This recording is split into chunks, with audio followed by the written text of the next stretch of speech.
Welcome to This Explainer. I'm absolutely thrilled to dive into today's topic with you. We're unpacking the wild, fascinating world of negotiation.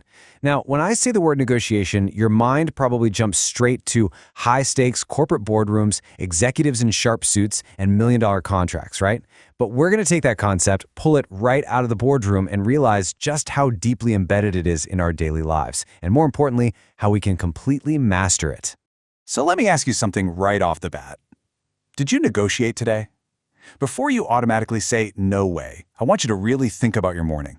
The truth is, most of us are active, practicing negotiators from the moment we wake up until the moment our head hits the pillow, completely without realizing it. And this brilliantly illustrates exactly what I mean. Think about a typical family morning when a parent tries to wake their kids up for school and the kids are pleading, just 5 more minutes of sleep. Guess what? That's a negotiation.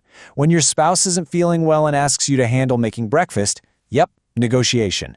Or let's take a classic street market scenario. You see a pair of sandals you love. The vendor says they're 299 baht. You think that's kind of steep, so you smile and ask, could you do 200 baht? Whether you realize it or not, the second you ask that question, you kicked off a formal negotiation process. These everyday scenarios are built on the exact same fundamental blocks used in massive corporate mergers. All right, here's our roadmap for This Explainer. First, we'll cover the art of negotiation. Second, the key elements of negotiation. Third, strategies and third parties. And finally, the 5-step process.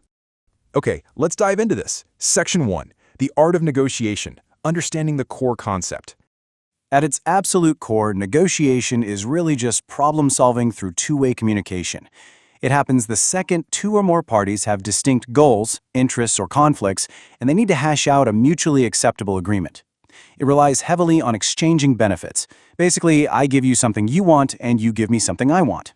The ultimate goal, the gold standard we're always aiming for here, is a win-win outcome, where both sides walk away feeling satisfied. And let me tell you, pulling that off requires a tremendous amount of analytical thinking, reasoning, and highly effective communication skills. Moving right along to Section 2. Key elements of negotiation. What influences the outcome?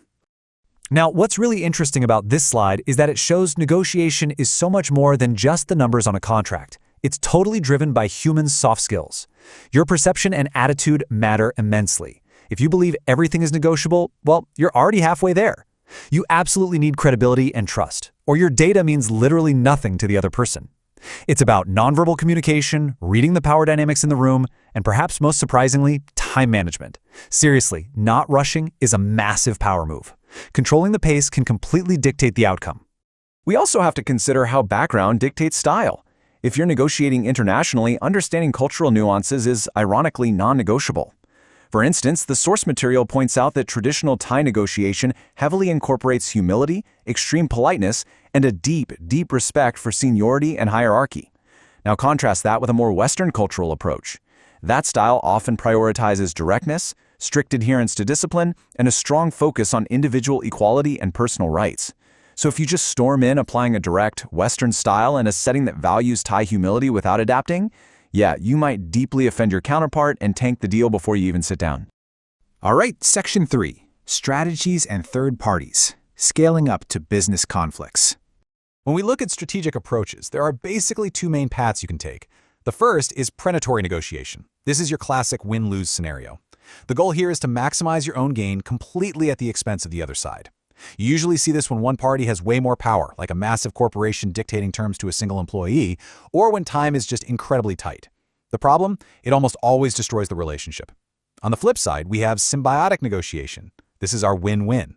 The goal is to find a middle ground where both parties benefit. While it preserves those crucial long-term business relationships, I won't lie, it's harder. It requires more time, more creativity, and much more complex problem solving. But what happens when you try to be symbiotic and you just hit a brick wall? A total standstill? Well, that's when you bring in a third party. You've got 4 main options here. You might encounter an autocrat who holds high power and basically dictates the solution. It's fast but rarely popular.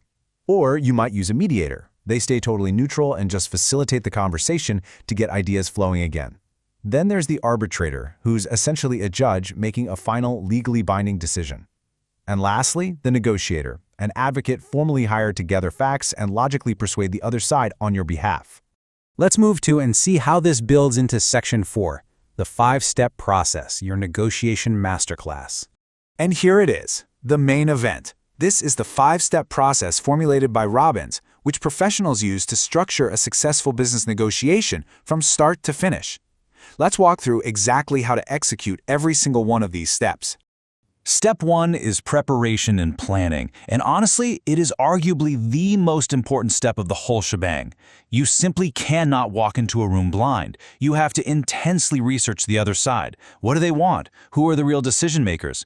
But more importantly, you must know yourself. You need to write down your most hopeful outcome, the absolute best case scenario. And crucially, you must define your minimally acceptable limit. What is the absolute lowest offer you'll swallow before you pack up and leave? If you don't know your walkaway point before you start, you're going to get taken advantage of. It's that simple. Once you've done your homework, you move to steps 2 and 3. These are logistical, sure, but absolutely vital. Defining ground rules means agreeing on the who, where, and how. Where are we meeting? Who actually gets to speak? What happens if we hit a dead end? Setting these boundaries prevents total chaos later on. Then comes clarification and justification. This is where you explain your reasoning. You don't just walk in and demand a price. You exchange documents, data, and hard evidence to justify why your position is fair. This step removes the hot emotions and anchors the whole conversation in facts, preventing nasty misunderstandings down the line. Next up, steps 4 and 5. This is where the actual deal is struck. Bargaining and problem solving is the beating heart of the negotiation. It's the literal give and take. This is where you leverage all those soft skills we talked about, your patience, your cultural awareness, to find that sweet win-win middle ground. You make concessions, they make concessions. Once you finally hit that sweet spot, you move straight into closure and implementation. You formalize the agreement, you get it in writing, sign the contracts, and create a concrete timeline for how this agreement will actually play out in the real world. So, the crucial point here is summarized beautifully in this sentiment from the source material. Regardless of whether you scored your most hopeful outcome or barely scraped by with your minimally acceptable one, you absolutely must end the negotiation with good sportsmanship. You have to know how to win with grace and lose with dignity. The business world is incredibly small, guys. Preserving the relationship is paramount because odds are you're going to find yourself sitting across the table from that exact same person somewhere down the road. Which leaves us with this final thought. We negotiate every single day, from begging for 5 more minutes of sleep to finalizing major corporate contracts. By understanding the psychology behind it, preparing your limits in advance, and sticking to a structured process, you take all the anxiety out of the equation. So the next time you find yourself at odds with someone, ask yourself, are you going to settle for a loss, or are you ready to step up and engineer a win-win? Thank you so much for joining me on this explainer. Now go out there and get exactly what you're worth.